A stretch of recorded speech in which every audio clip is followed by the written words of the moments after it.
സംഗീത സംവിധായകൻ രാജാമണി അന്തരിച്ചു. ഇന്നലെ രാത്രി 9:30 ചെന്നൈയിൽ വെച്ചായിരുന്നു അന്ത്യം. മലയാളത്തിലെ 70ഓളം സിനിമകളിലടക്കം 1000-ലധികം ഗാനങ്ങൾക്ക് രാജാമണി ഈണം നൽകി.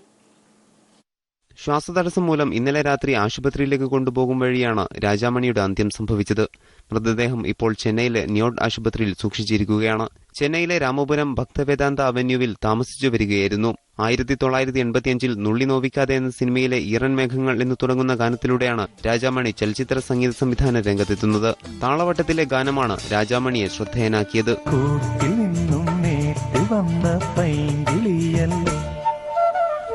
വെളിച്ചം കോരി നിൽക്കും പൂക്കണിയല്ലേ, ആകാശം താഴുന്നു, നീഹാരം തൂകുന്നു, കതിരൊളികൾ പടരുന്നു, ഇരുളലകൾ അകലുന്നു. തെലുങ്ക്, കന്നഡ, ഒറിയ, ബംഗാളി ഭാഷകളിലെ പാട്ടുകൾക്കും രാജാമണി സംഗീതം നൽകി. മലയാളത്തിൽ 70ഓളം ചിത്രങ്ങൾക്ക് സംഗീത സംവിധാനം നിർവഹിച്ചു. ചിറകുള്ള വെള്ളരിപ്പാവേ,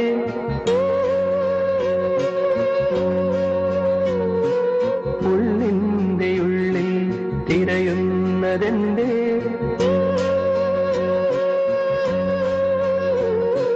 മണ്ണിൻ ചിറകുള്ള വെള്ളരിപ്പാവേ, ഉള്ളിന്റെ ഉള്ളിൽ തിരയുന്നതെന്റെ. പശ്ചാത്തല സംഗീത രംഗത്തും രാജാമണി വ്യക്തിമുദ്ര പതിപ്പിച്ചു. 6-ാം തമ്പുരാനിൽ പശ്ചാത്തല സംഗീതമൊരുക്കിയതിന് അദ്ദേഹത്തിന് സംസ്ഥാന ചലച്ചിത്ര അവാർഡ് ലഭിച്ചു. അതുല്യനായ പ്രതിഭയെയാണ് സംഗീത ലോകത്തിന് നഷ്ടമായത്. News desk, media 1.